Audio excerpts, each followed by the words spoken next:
if a system is not good at imaging, even if it has great tonal balance, great resolution, but if it doesn't have, I think technically it's preservation of phase characteristics to maintain and create that holographic imaging experience in front of me, very hard for me to get into it.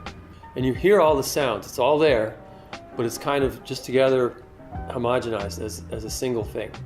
Great sound is when you hear the same recording, but you can hear it as individual instruments separated in time and space.